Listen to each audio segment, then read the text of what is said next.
అరే సిద్ధార్థ్, నీకు ఒక విషయం చెప్పాలనుకుంటున్నాను రా. చెప్పరా.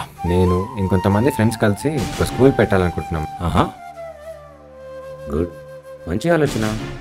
అయినా జాబ్ చేసుకుంటే శాలరీ వస్తుంది కదరా. అరే జాబ్ చేస్తే నాకు ఒక్కడికే ఉపయోగం. అలా కాకుండా ఇలా స్కూల్ పెట్టి విద్యావంతుల్ని తయారు చేస్తే ఆ సాటిస్ఫాక్షనే వేరురా. అయితే ఓపెనింగ్ ఎప్పుడు? ఏం లేదురా, దాని ప్రొసీజర్ ఏంటో నాకు తెలియడం లేదు. ఏంటి బాబు, స్కూల్ పెట్టాలనుకుంటున్నారా? అవును సార్. అయితే సొసైటీ రిజిస్ట్రేషన్ చేయించారా? సొసైటీ రిజిస్ట్రేషనా? దేనికి? రండి సార్, మీరు కూర్చోండి. దానివల్ల ఎన్నో లాభాలున్నాయి బాబు. ఆహా.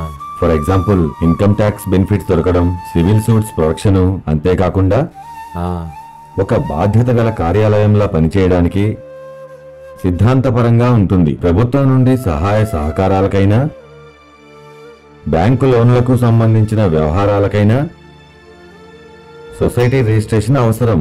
అవునా?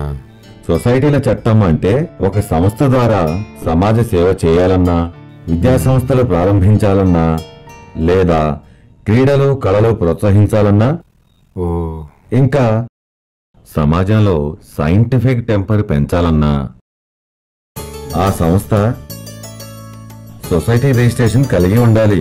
రైట్. అందుకే సొసైటీ రిజిస్ట్రేషన్ చేశారా అని అడిగాను. ఆ ప్రాసెస్ ఎంతో కాస్త చెప్తారా? చాలా సులభం. ఒక సొసైటీ రిజిస్ట్రేషన్ చేయాలంటే కనీసం 7 సభ్యులు జనరల్ బాడీగా మరియు వారిలో నుండి 3 సభ్యులు ఎగ్జిక్యూటివ్ కమిటీగా ఏర్పడాలి. అలాగా? సంస్థ పేరు, అడ్రస్సు, వారి ఆశయాలు, సభ్యుల పేర్లు, వారి హోదా, బాధ్యతలు నిర్ణయించుకొని మెమోరాండం మరియు బైలాస్ ద్వారా మీ సేవా సెంటర్ కు వెళ్లి దరఖాస్తు చేసుకోవాలి. అక్కడి నుండి జిల్లా రిజిస్ట్రార్కు ప్రాసెస్ చేస్తారు. రైట్. వారు అప్లికేషన్ పరిశీలించి దాన్ని ఆమోదించడం గాని రిజెక్ట్ చేయడం గాని చేయవచ్చు. రిజెక్ట్ చేస్తారా? ఏ కారణం వల్ల రిజెక్ట్ చేస్తారు? నేమ్స్ అండ్ ఎంబ్లమ్స్ యాక్ట్ వల్ల మన సొసైటీ యొక్క పేరు మరియు గుర్తులు ఏ ఇతర సంస్థలతోనూ మ్యాచ్ కాకూడదు. సొసైటీ అనేది లాభాపేక్ష లేనిది, వాణిజ్యపరమైనది కాకుండా ఉండాలి. సభ్యులకు సొసైటీ ఫండ్స్ నుండి జీతభత్యములు ఇవ్వడం లేదని, ప్రభుత్వ వ్యతిరేక కార్యక్రమాలు చేయడం లేదని, పూర్తిగా సేవా దృక్పథం మాత్రమే అని ధృవీకరణ పత్రం జత చేయాల్సి ఉంటుంది. అలాగా? ప్రతి సంవత్సరం ఒక్కసారి అయినా జనరల్ బాడీ మీటింగ్ నిర్వహించాలి. అదేవిధంగా ఎగ్జిక్యూటివ్ బాడీ మీటింగ్ 3 నెలలకు ఒకసారి తప్పకుండా పెట్టుకోవాలి. అంతేకాకుండా కోరం, సభ్యత్వ రుసుములు అలాంటి నిబంధనలు ఏవైనా సరే పొందుపరచాల్సి ఉంటుంది.